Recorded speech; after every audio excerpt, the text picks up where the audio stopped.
I think it's safe to say the debut of AEW Collision and Forbidden Door are shaping up to be two very, very good shows. But hello again, everyone. Yes, Joe 2 in Love here once again for the podcast. Hope everyone's doing good on this.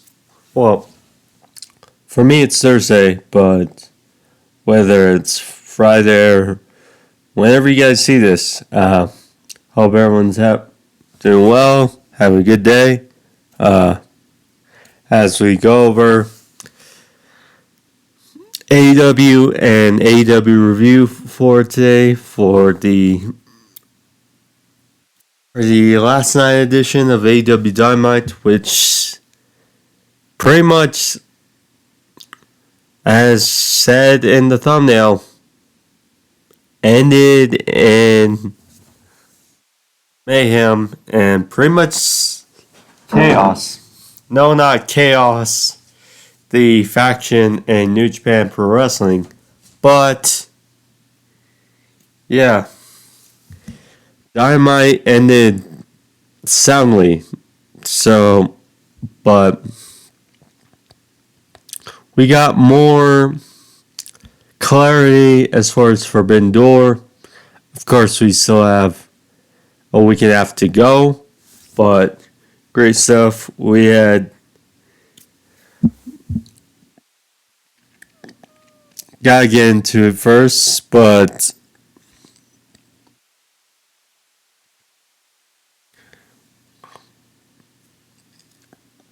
excuse me. So, Sonata, the IWGP World Heavyweight Champion, who, for those who don't know, had a run in Impact briefly a number of years ago, but nonetheless, he's now the IWGP World Heavyweight Champion. Laid out an open challenge, which was accepted by Jack Perry. Give my thoughts on that. But Sonata will be at Forbidden Door. Excuse me. The Ace, Hiroshi Tanahashi, announced he will challenge MJF for the AEW World Championship. You know, Tanahashi, I'll say briefly, didn't do bad last year as go around in AEW in that tag team match where he teamed with, I believe it was Jon Moxley or Lance Archer, and then he faced Moxley at Forbidden Door for the then interim AEW World Championship.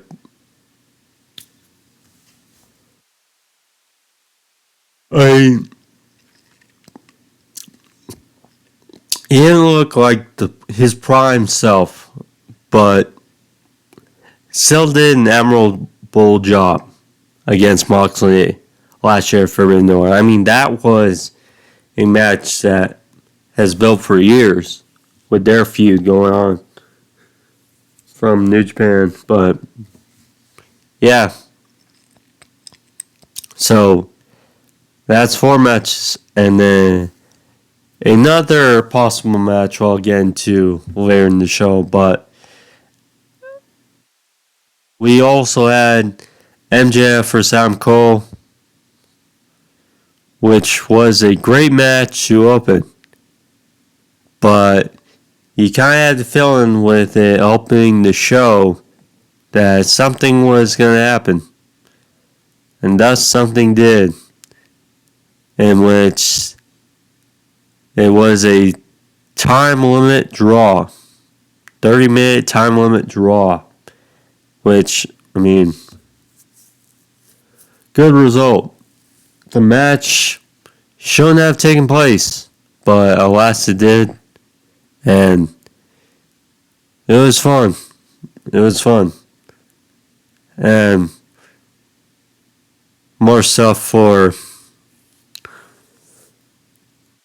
Collision, which we'll get into in a bit. But alas, thank you for joining me.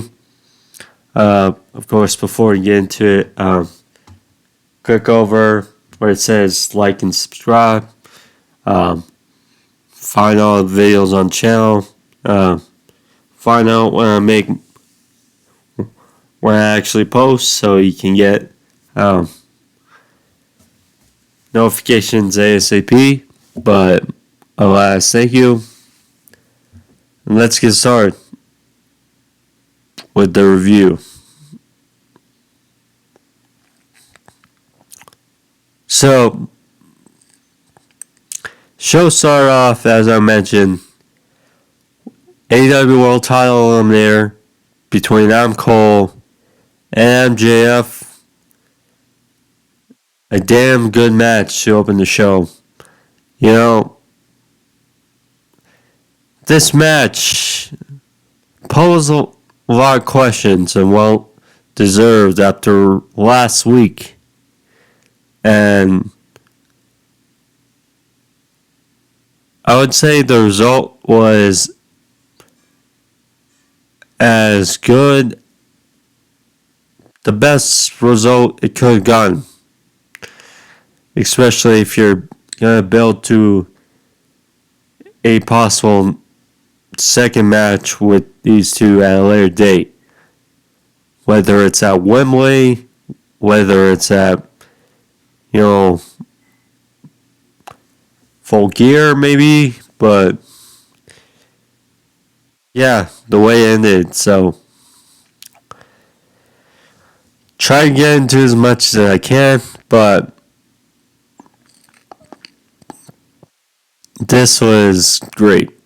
So MJF, of course, focused on Cole's arm, trying to set up for the salty earth armbar. Later, Cole fired back with super kick, which busts open MJF's mouth. He hit a kick to the back of the head, followed with a backstabber for a near fall. MJF caught him with a shoulder breaker. Went for another one, but countered by a Yushi Guroshi for a near fall by Cole. And Death Valley Driver on knee for 2. They were on the apron. And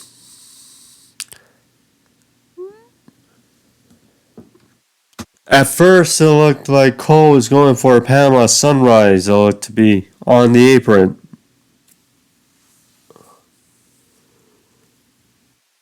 Excuse me. MJF got out of it. Hit a chop to Cole. Locked on a tombstone pile driver on the apron for separation. Both are down. Cole got back in at 9.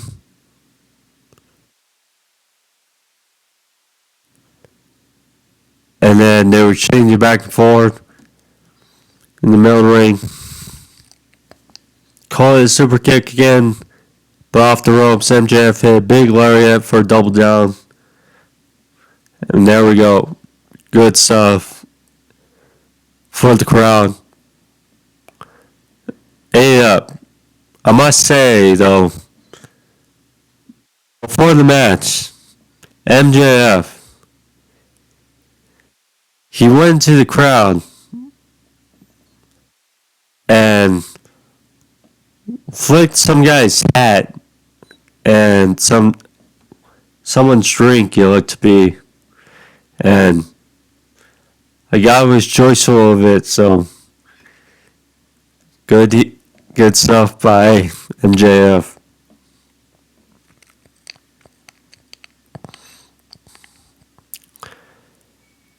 So Cole after the double down, walked in a crossface on MJF.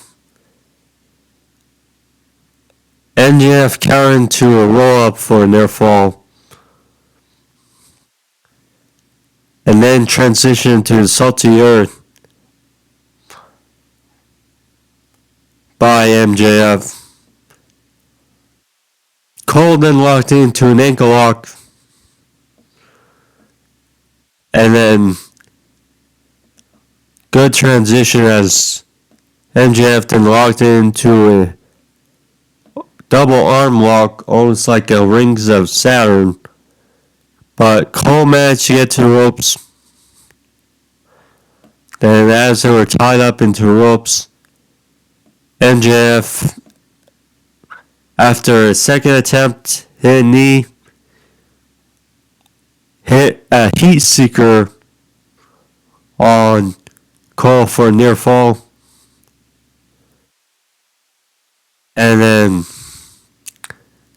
next, while referee was checking on Cole, because again, you always wonder you always gotta be careful with the concussion issues that Adam Cole has had.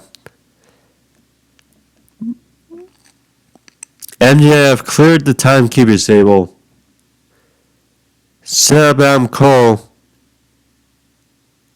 and then hit a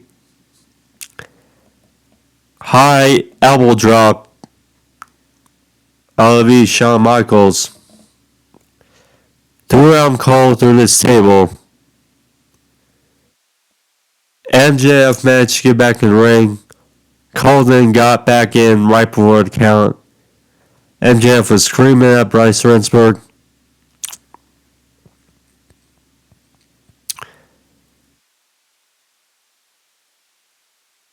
So, Cole hit a German suplex then on the apron.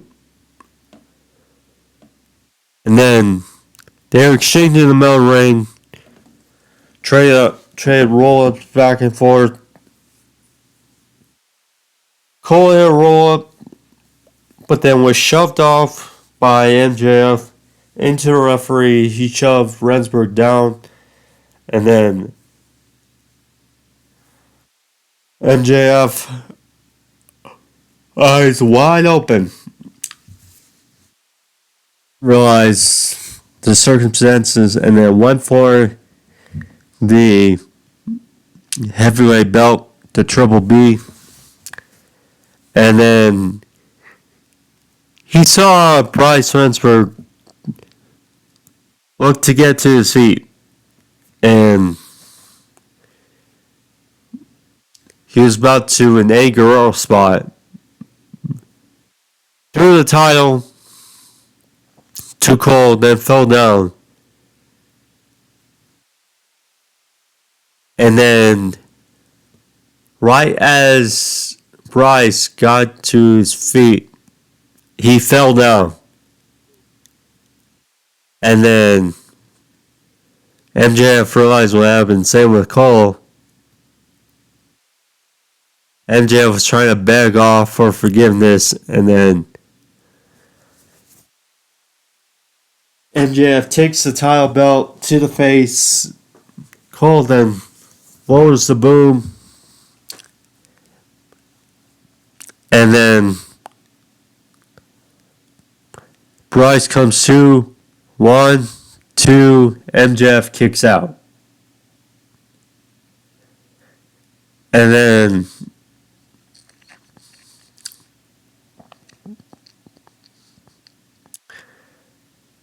so Cole was obviously besides himself. So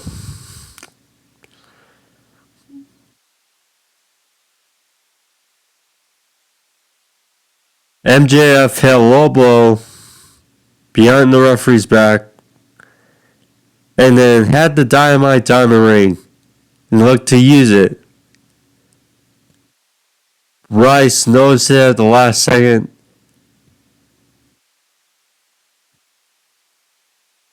Took out,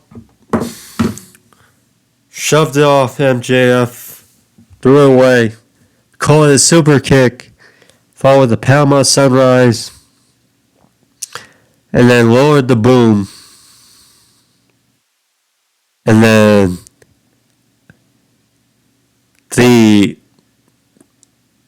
I thought the light bulb went off in my head as I kept looking because my clock is right below my TV.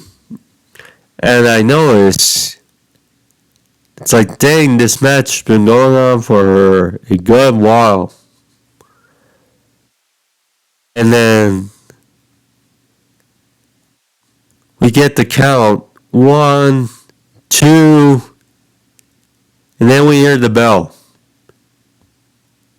As the time expired, 30-minute time limit. And thus, boom. There we go. So obviously fans were upset. Cole took the microphone and asked for 5 more minutes. MJF obviously wasn't going to accept. So he took the title and ran. And there you go. Now, this is great. Now, it was a very good match. B, Cole basically won, but time expired on him. That's the thing. And in a way, it sets up for another match without having to beat Cole or MJF, because neither of those guys can lose right now.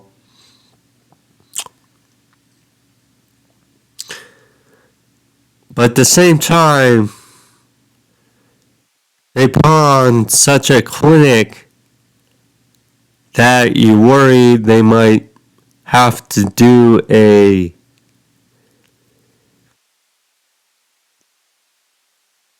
stipulation or something in the next match, and that's difficult. That's just weird feeling, because we saw what these guys could do without a stipulation. Now, 30-minute time limit. Kind of was hoping, 20 minute. If it was 20,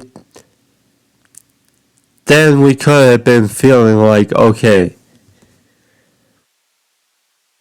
wanting more.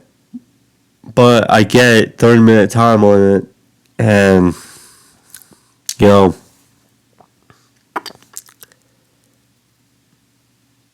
the result worked. The match shouldn't have happened, but the result worked. So there you go. And I was a little worried that someone was going to interfere or something like that, but no one did. So there you go.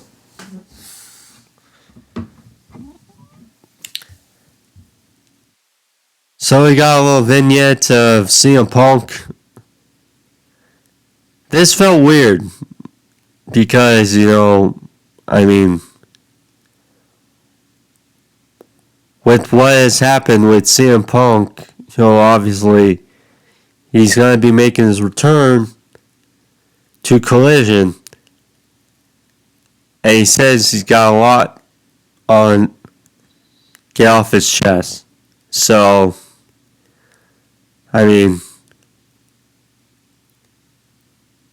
we'll see what happens. We'll see what happens with that big trios match. And he plans to have a microphone, gets stuff off his chest.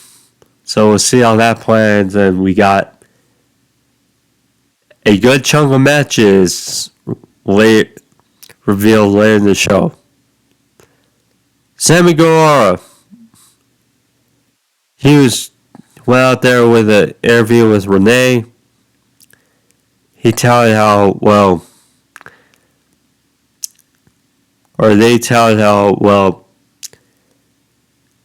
at Double or Nothing, it was revealed that obviously Sami and Ty are pregnant, and that it's gonna be a baby girl. So cool again, kudos to them. And you can tell they're trying to make Sami a babyface again, which I don't mind, but considering what happened in the segment, make people scratch their head a little. So Sami's going on that says he needs to make some decisions. And then Darby came out, and I was curious because, again, there's that dynamic of possibly Darby turning heel at a later date, but you never know. Anyways, he came out, congrats Sami, and said definitely the worst line in that segment, that these people are starting to love you again. Which, see, here's the thing. Sami is great. He's a great wrestler. He's come into his own. You see, at first, when the rumors and reports were out there that Sami and Aew were dating, we started to see Sami and Aew out there a lot. And then, for a good while, Sami was feuding with Dan Lambert and American Top Team, Scorpio Skye, and Sammy Guevara and Ty were trying to portray themselves as babyfaces, but reality is they weren't, according to the fans, because they knew the BS that was kind of going on. So eventually, Sami sided himself with Jericho again, which then fully introduced him into being a full-fledged heel again, which made sense, And then Sami was getting likable again, getting good. And then we saw in recent weeks, before Double or Nothing, that they're starting to change him, possibly changing. And perhaps because, he's going to be a new dad. There's probably their mindset with this going in. So then we get this segment in the news, and then Darby comes out with that line saying people are starting to look. I mean, it's a bit forceful, I must say. Instead of letting it be a bit organic, because we know Sami wrestles like a babyface. His mannerisms are a bit as a heel, but he does wrestle like a babyface. Anywho, so Sami or Darby talked about, when he talked to Sami about splitting himself from the JAS. So, of course, we see Chris Jericho trial out there, and then we knew things were different. So, Jericho told Darby to get out of this and stay in the corner and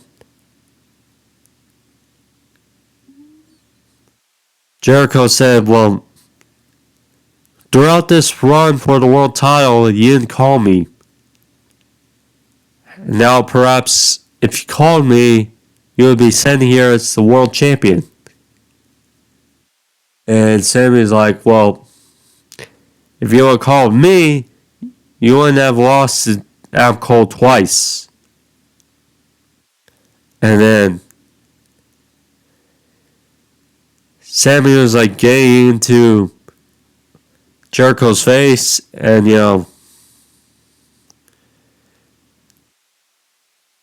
Jericho was like, maybe we need to reform the Sex Gods and have a tag team match next week so you can remember who your boss really is. So then Darby got into the middle of it and said, well, you call yourself a wizard, right? Well, when you step in this ring, the magic's gone. So then, great, now my neck. Anyway, so Sammy,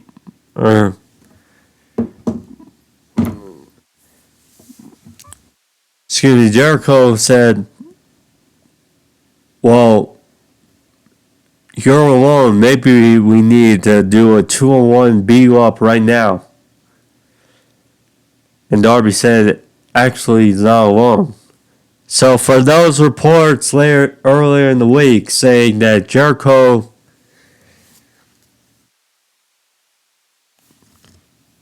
said a match with Sting will never happen, well,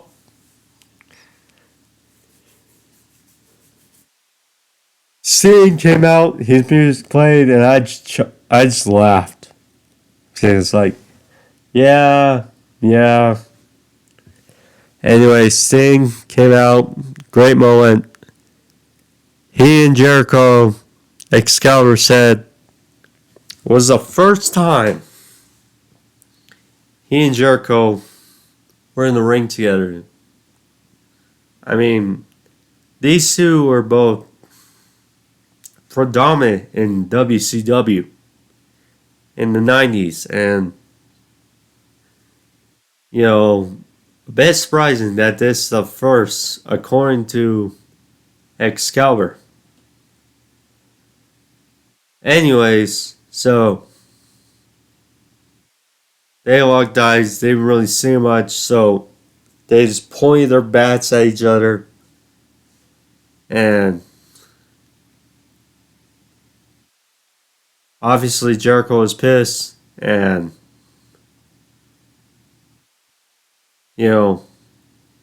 Jericho left, and he told Sammy to come with them, and Sammy looked conflicted. So, obviously, this tag team match next week is going to be good. They're trying in their ways to try to build Sammy back up as a face. This is a unique approach, definitely. They're obviously trying to force him to be a babyface again instead of letting it happen organically, which you don't need a rush.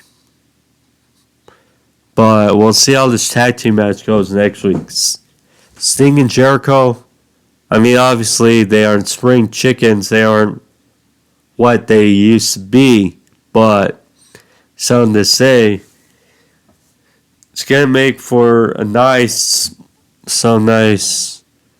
work in the match, I will say. Definitely will be a first.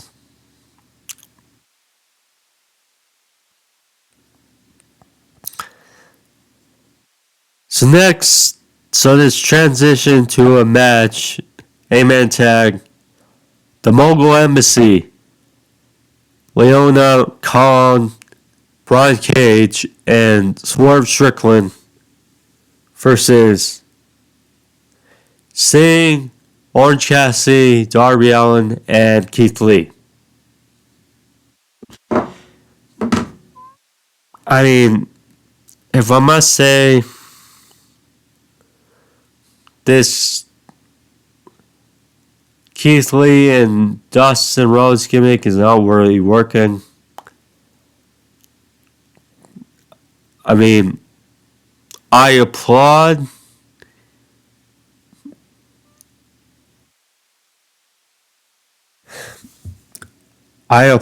Tony Khan and AEW for letting Keith Lee try to do his own thing. But the reality is, with the cloak and the gray hair, it's not working too well, I must say. Anyways, this was hectic. Brian Cage had on his own Sting face paint. Yeah, big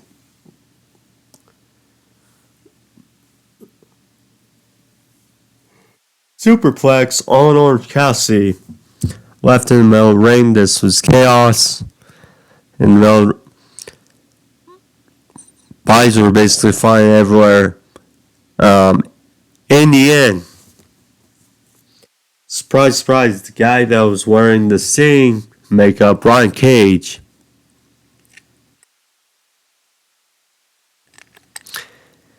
was hit with a Scorpion Death Drop by Sting. 1, 2, 3, and Sting, Orange Cassidy, Keith Lee, and Darby get the victory.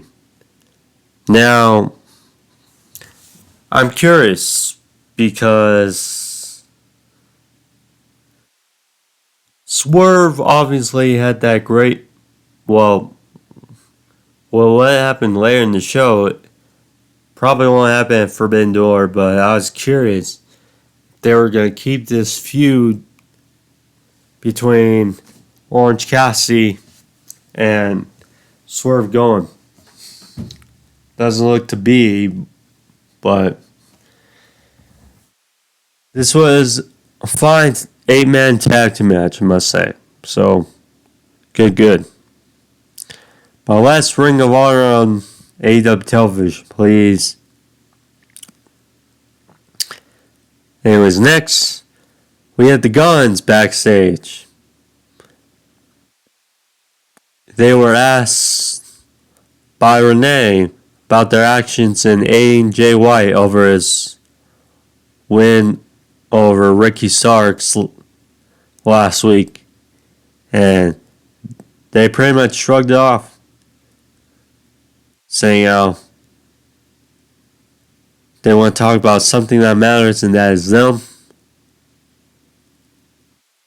And cut to their business in being the best brother tag team in AEW. And they challenged the Hardy Boys, Matt and Jeff, to a tag team match next week. Now, I'm not sure. So there's that. So the Hardys or Guns next week. Curious that will be for Dynamite or Collision or whichever, but we'll see. But I'm pretty sure, if not Kenta, which I mean, obviously the reports have gone around about possibly Kenta versus CM Punk at Forbidden Door. We'll see if that comes true, but if not Kenta, because I figure if it's going to be Kenta, he'll make an appearance in that 6-man tag, or when Punk takes the microphone on Saturday.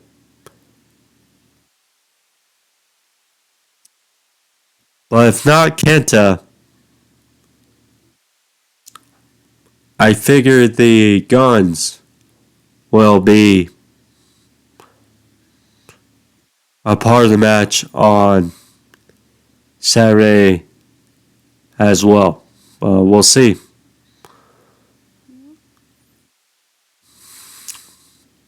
Let's see. Wardlow for Jake Hager. Open challenge for TNT Championship. This was a decent match here. Obviously, these two history, but not recently. Anyways, bit random, but because we have not seen Jake Hager on. Well, we have not seen him wrestle in quite a minute. So, anyways, well, I believe last time we saw him wrestle was that trios match where he's teaming with Matt Menard and Angelo Parker against the acclaimed Billy Gunn. Which, by the way, we haven't seen him in a couple weeks. Anyways, so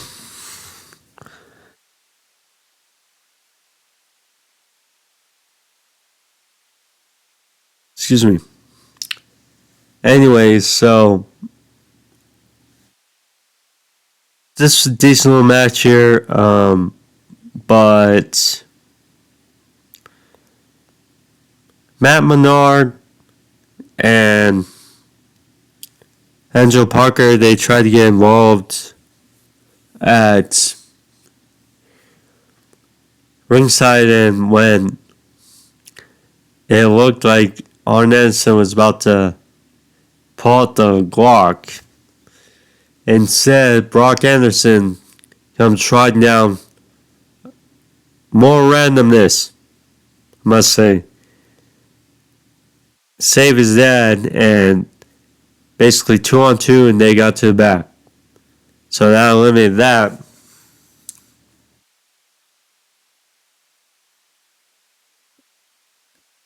And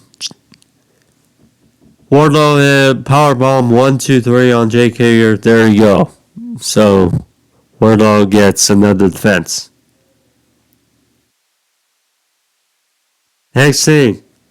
So they cut to a big screen. I found this on the web for so. Check it out. Sorry, Siri.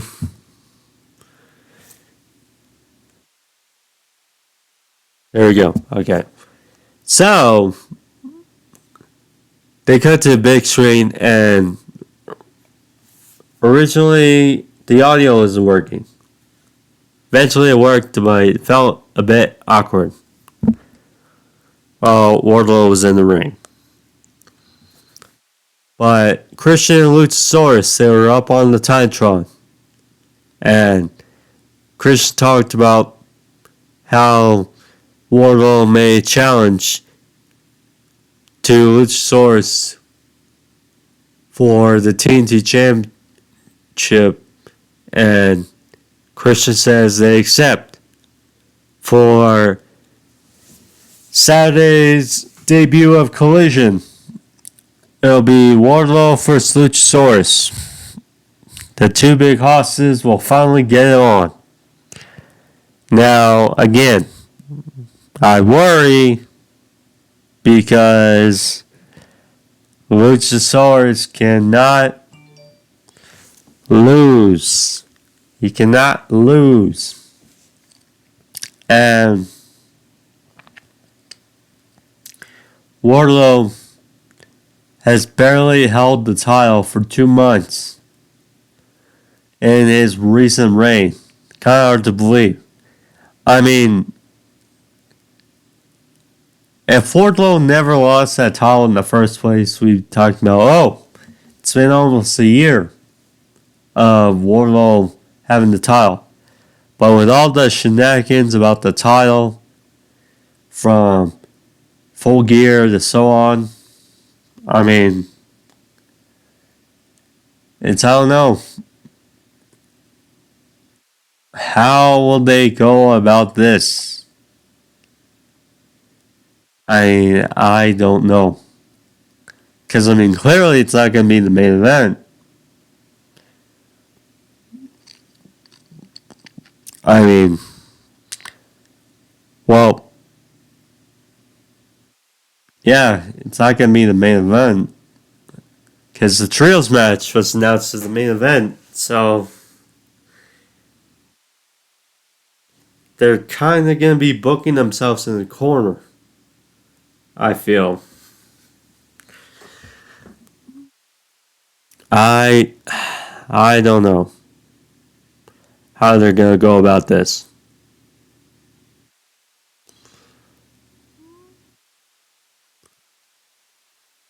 So then we got Hiroshi Tanahashi.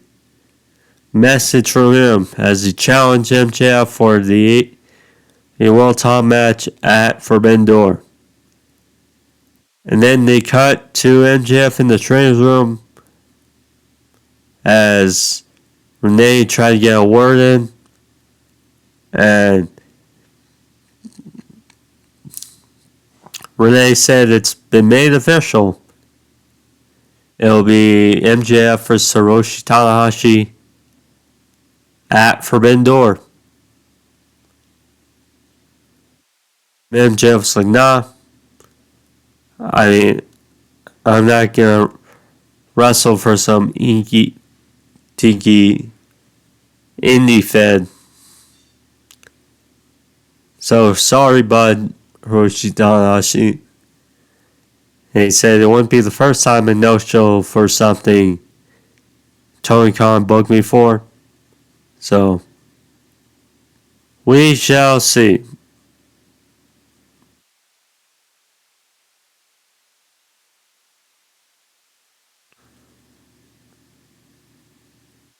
So then, next up,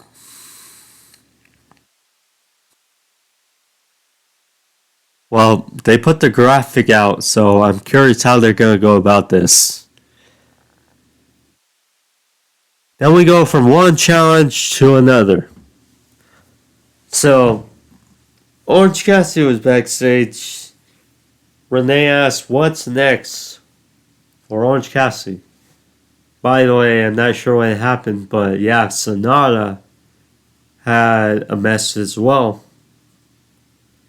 for an open challenge and accepted by Jack Perry, which I gotta admit, I'm a little disappointed. I like Jack Perry, but well, you know Sonata's not gonna lose at Forbidden Door, especially the world title is going to be on the line. So, man, I don't know. But, should be a good match. It's just a little underwhelming. A little bit.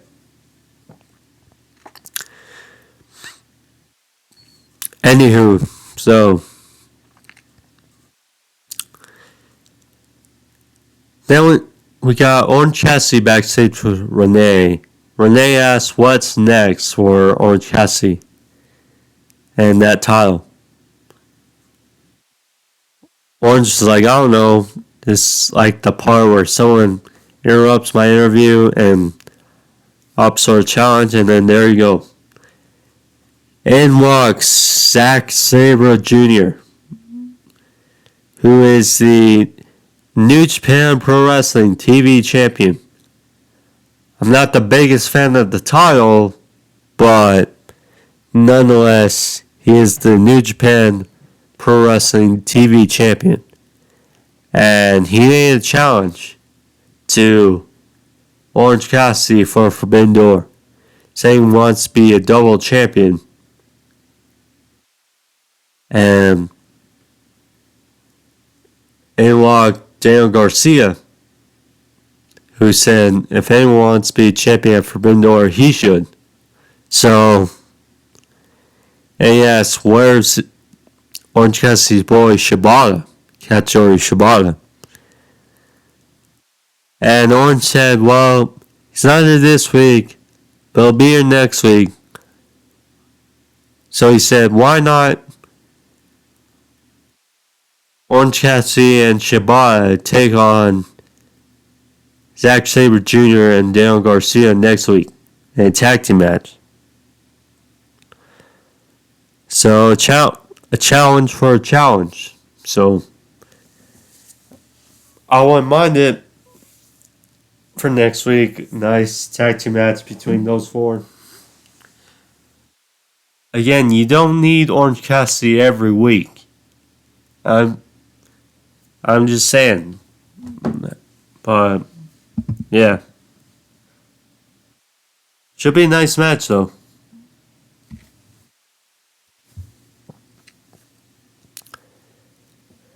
Next, and now Orange Cassidy versus Zack Sabre Jr.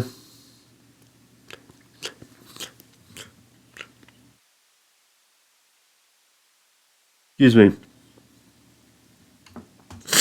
Possibly at Forbidden Door. Now, Zack Sabre Jr. has been more active on Ring of Honor, so it'll be more surprise for those who just watch AEW. But for someone who's not really watch Ring of Honor the last couple weeks, you'll know that Zack Sabre Jr. and Samoa Joe have a little thing going on for Ring of Honor. So I'd be a little disappointed that it's not Zack Sabre Jr. for Samoa Joe, but again, they're both heels. So AEW must not want to do that on a reference, and they would rather have Orange Cassidy on the show. So there you go. But either way, I would like the match. I guess Orange Cassidy and Zack Sabre Jr. kind of. My question is, when is Orange Cassidy going to drop that title? Because again, you know, it's like, I don't know what to say. So next, we had Skye Blue versus Toni Storm for the AEW Women's Championship. I, among many, were definitely a bit surprised finding out that Skye Blue won the Fatal 4-Way #1 Contenders match for a women's title shot on Rampage Friday over Britt Baker, Nyla Rose, and Mercedes. But Martinez. Mercedes Moné is still injured. But yeah. Which, by the way, one sec.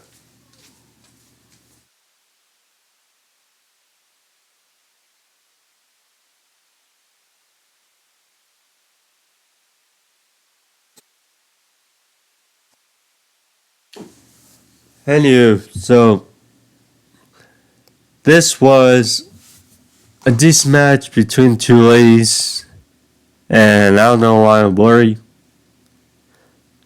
now, but let me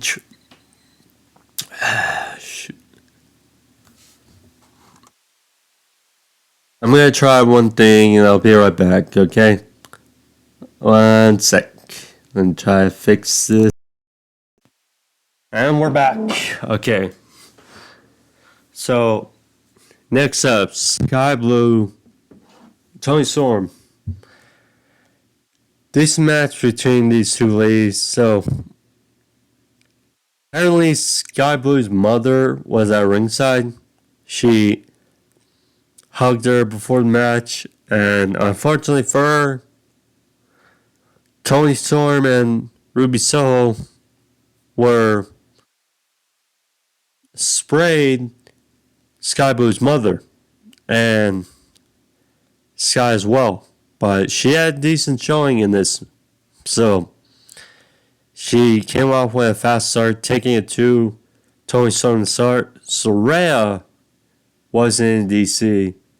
A little curious or watching. So, Storm has Storm 0, but Skye kicked out. Skye hit a Coke Blue.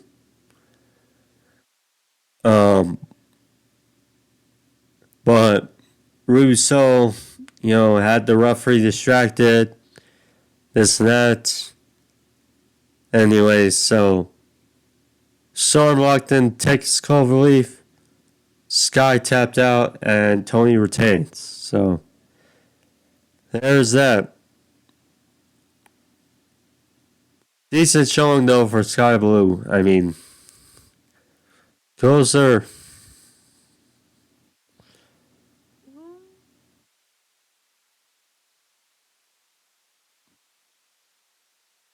So then we got announcements for AEW Collision. More announcements. So for the card, which looks to be a damn good one, must say. So we already got the main event, which will be CM Punk and FTR versus Samoa Joe and Bullet Club Gold's Jay White and Juice Robinson. Should be a nice little trios match for the main event. We got Luchasaurus versus Wardlow for the TNT Championship. That was made official. We got Miro returning to action. Yes, that's official. Who will face, I don't know, but good to see Miro back on wrestling TV. And Buddy Matthews of House of Black will take on the also returning, as he mentioned a while back, Andrade El Idolo. He will be back, and that should be an excellent contest right there. I mean, not sure what to say, but that should be damn good match. Curious now, with Andrade back, Trios Champions feud. Could we see, because I'm guessing they're still aligned, could we see Andrade, Rush, and either Jalisco or Preston Vance feuding with the House of Black? It's possible, which would be a nice feud between the two little factions.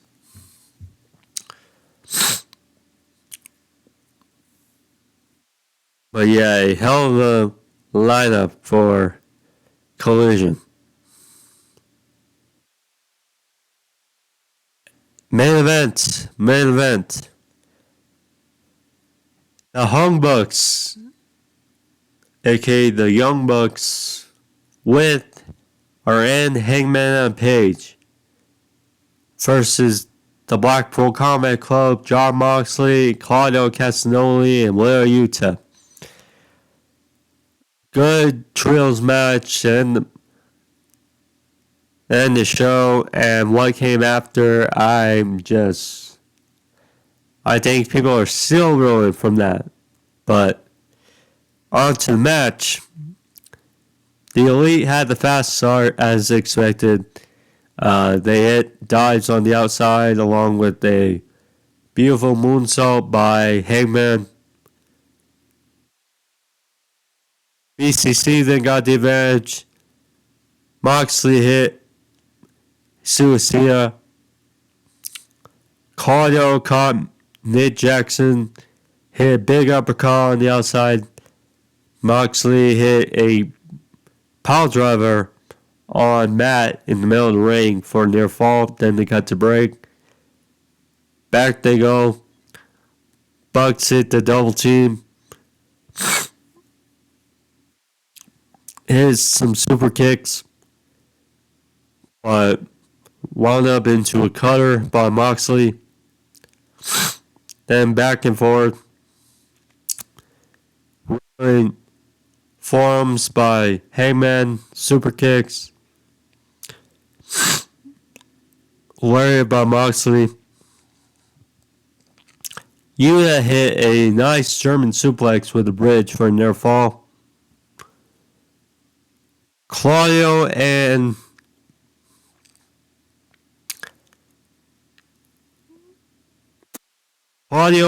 Moxley hit a Doomsday Device for a near fall. I mean, I'm suspect about that. Anywho. So, finally, the Elite got the advantage back. Singled out Yuta. Powerbomb. BT trigger. Followed with a buckshot lariat by Page. 1, 2, 3. And the Elite get the victory here in the main event. Afterwards,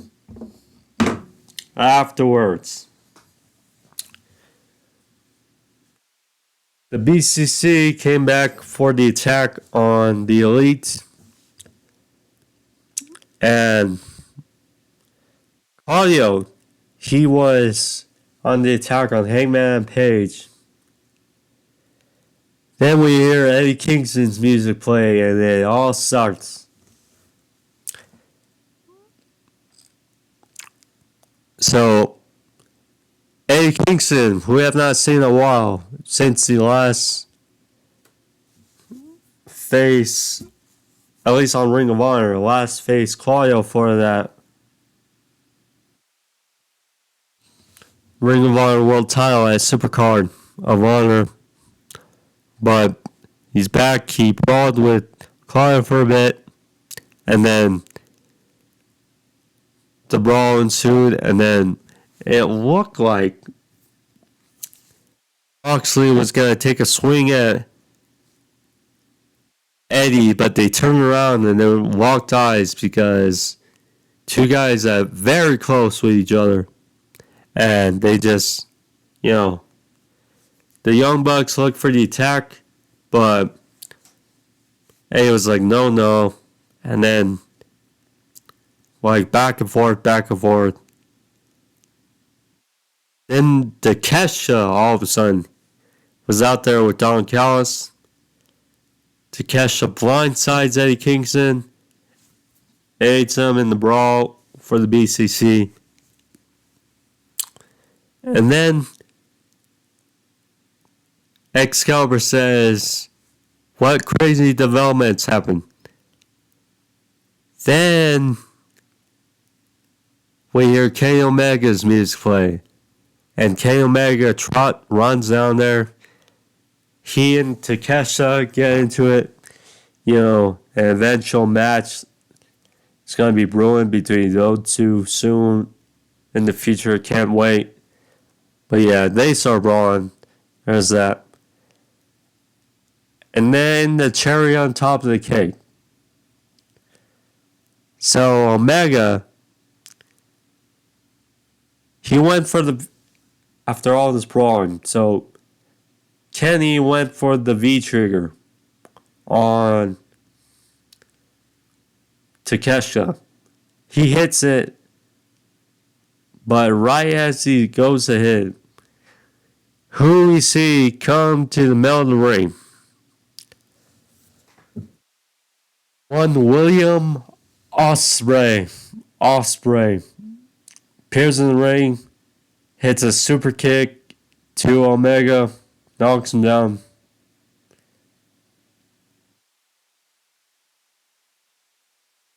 Then he hits Omega with a hidden blade, plays him out, and then that was enough. He hits the Stormbreaker on Omega, and we hear Ospreay's music hits. Ospreay didn't say anything.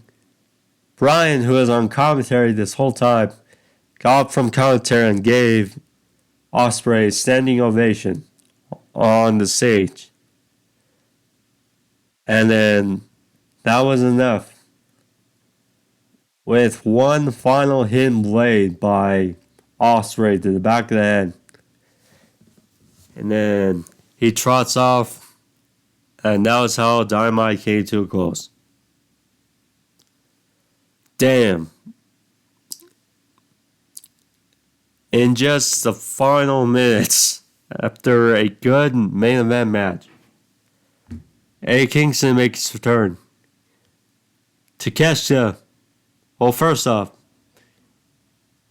is Eddie Kingston going to align himself with the Elite in this feud against the BCC because of his feud with Claudio, his beef with Claudio? That's the thing. But at the same time, he's friends with Eddie Kingston, Moxley. So that's the thing you have to look out for. Konosuke Takeshita, again, playing himself in this feud. Omega. Tease of his eventual feud with Takeshita. That's there. And you knew he was going to arrive as soon as we saw Kenny. Especially because, Okada is going to be... Well, I assume...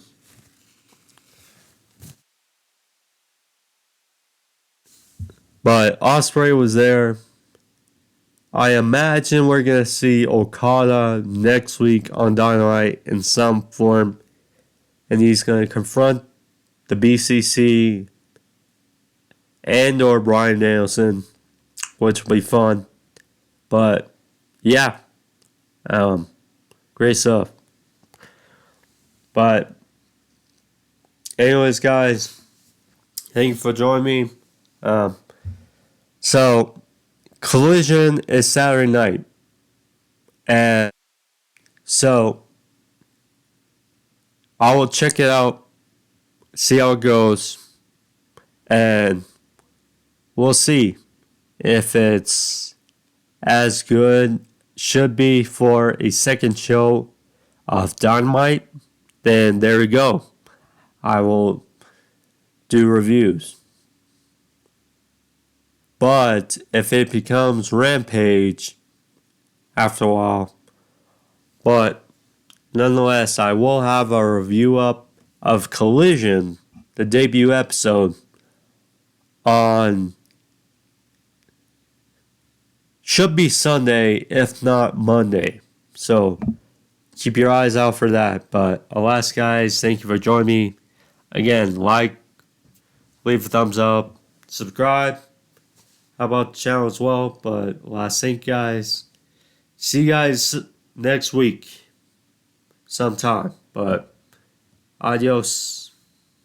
Peace.